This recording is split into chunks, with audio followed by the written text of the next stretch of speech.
Hasnat সারজিদকে NCP থেকে বের করে দিতে বামপন্থী এনসিপির উপদেষ্টারা। এরই মাঝে আছেন একজন আন্তর্জাতিক অঙ্গনে সাংবাদিক হিসাবে পরিচিত তাসনিম খলিল।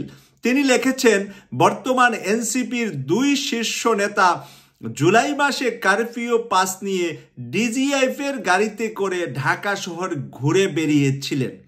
এখন কেন তাসনিম খলিল এই কথা বলছেন? কেন তাসনিম খলিল এটা আরো 1 বছর আগে বললেন না?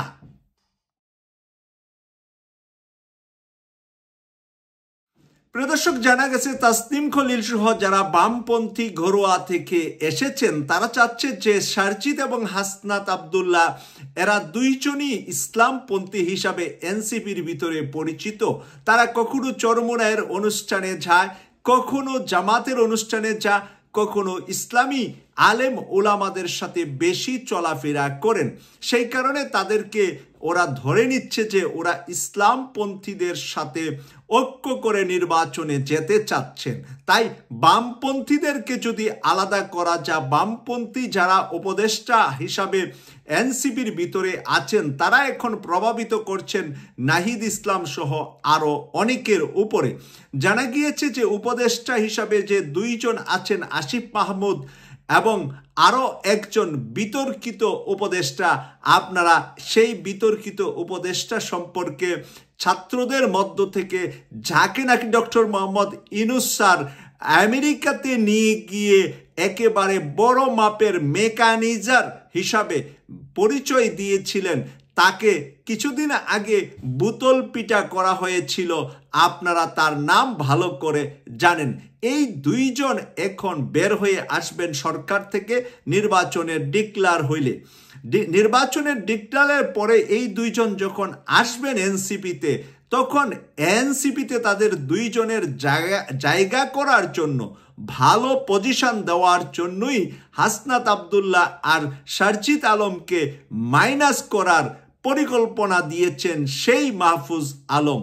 যেই মাহফুজ আলম বারবার বিতর্কিত কথা উপদেষ্টার ভিতরে থেকে বলছিলেন, সেই মাহফুজ আলমের কূট চাল চলছে এখন এনসিপির ভিতরে। আর এই কূট চালটি বামপন্থীদের সাথে মাহফুজ আলম মিলে তারা চাচ্ছেন যে ইসলামপন্থীদেরকে কোণঠাসা করে দিয়ে বামপন্থীদের একটি শক্তিশালী সংগঠন বানাতে এনসিপিকে। সারজিদ আলম আর হাসনাত আব্দুল্লাহ যদি এনসিপি থেকে বের হয়ে আসে, আপনারা কি ভাবছেন? আপনারা কি ভাবতে পারেন বাংলাদেশের রাজনীতিতে এই এনসিপি ভালো কিছু করতে পারবে? ইতিহাস কি সাক্ষী দেয় বামপন্থীরা বাংলাদেশে কিছু করেছে? বামপন্থীরা তো লেজে গুপরে সব সময় হাসিনার পিছ ধরে, হাসিনার লেজ ধরে কোনো রকম ভারতের সহায়তায় বাংলাদেশে তাদের একটি লাল অফিস খুলে বসে থাকে। আর ভিক্ষুকের মতন বিভিন্ন দেশ থেকে কিছু টাকা পয়সা পেলে ওরা বাংলাদেশে মার্ক্সবাদ আর লেনিনবাদের কথা বলে। আর তাদের ইতিহাস বলে না বাংলাদেশে তারা একটি আসনও নির্বাচনে পাবে। এখন যদি হাসনাত আব্দুল্লাহ আর সারজিদ আলম এসে নতুন আরেকটি এনসিপি তৈরি করেন, আর এই এনসিপির ভিতরে অর্ধেকের বেশি বর্তমান কেন্দ্রীয় নেতা এবং নেত্রীরা চলে আসবেন হাসনাতের সাথে আর সারজিদের সাথে, তখন এই অর্ধেক যদি জামাত এবং চরমোনাইয়ের সাথে যৌথভাবে নির্বাচন করে, আর বামপন্থী গ্রুপটা যদি আলাদা বা বিএনপির সাথে নির্বাচন করে, রিয়েল এনসিপির উপর যে দেশের মানুষের বিশ্বাস, ভালোবাসা, শ্রদ্ধা, মানে তাদেরকে জুলাইয়ের যোদ্ধা হিসাবে ভালোবাসে, হাসনাত আব্দুল্লাহকে বাদ দিলে আর সারজিদ আলমকে বাদ দিলে আর কোনো এনসিপির অস্তিত্ব থাকবে বলে আমি মনে করছি না। এনসিপিতে আরো ভালো ভদ্র অনেক ছেলে মেয়ে আছেন, কিন্তু ভালো ভদ্রগুলাও তখন আর নাহিদের নেতৃত্বে এনসিপিতে থাকবে না। এনসিপির যে সেক্রেটারি হয়েছে, যাকে তারা এখন সাধারণ সম্পাদক হিসাবে রেখেছেন, তাকেও নাহিদ রাখতে পারবে কিনা আমার কাছে একটু সন্দেহ হয়, কারণ তাকেও আমি অনেক ভদ্র এবং বিনয়ী ছেলে হিসাবে চিনি। কিন্তু নাহিদের মাথা কে খাইলো? কে নাহিদকে, মাহফুজ আলম কি নাহিদের মাথা খেয়েছে, নাকি নাহিদকে প্রভাবিত মাহফুজ আলম করতে পারেন? এই বিষয়টা এখন বিবেচনার বিষয়। নাহিদ যদি এখানে ভুল করে, যদি সার্জিদ আর হাসনাতকে বাদ দিয়ে দলের ভিতরে এখন মাহফুজ আলমকে আর আসিফ মাহমুদকে উপদেষ্টা পদ থেকে এনে এই পদগুলা দেয়, উচ্চ সিনিয়র পদ দেয়, তখন এনসিপির ভিতরে যেই মানুষের যে বিশ্বাসের জায়গাটা ছিল, সেই বিশ্বাসের জায়গাটা এনসিপি হারাবে বলেই আমি মনে করছি। এবং আগামী নির্বাচনে এদের একটি ভরাডুবি হবে যদি হাসনাত আর সার্জিদ সেখানে না থাকে।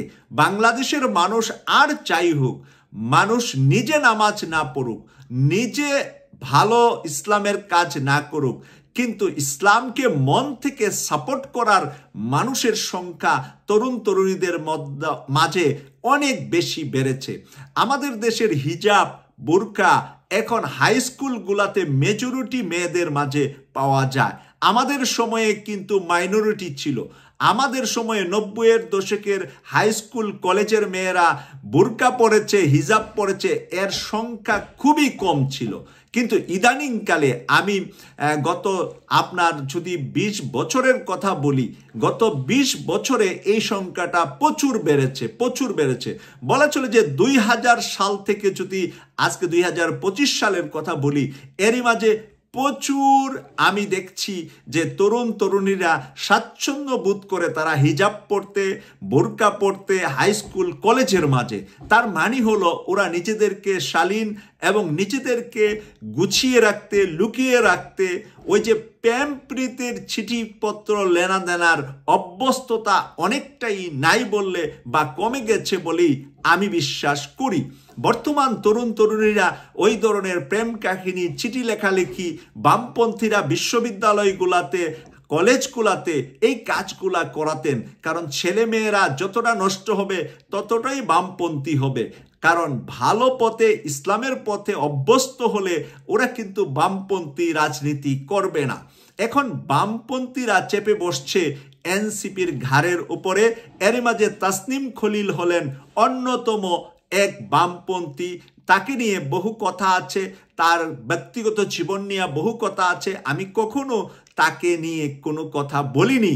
আজকে যখন এনসিপির ভিতরে সে খুঁজে পেয়েছে যে ডিজিআইফের গাড়িতে করে পাস নিয়ে ঘুরেছিল, সেই জুলাই মাসে হাসনাত আবদুল্লাহ, সার্জিদ আলমের কথাই এখানে আসছে।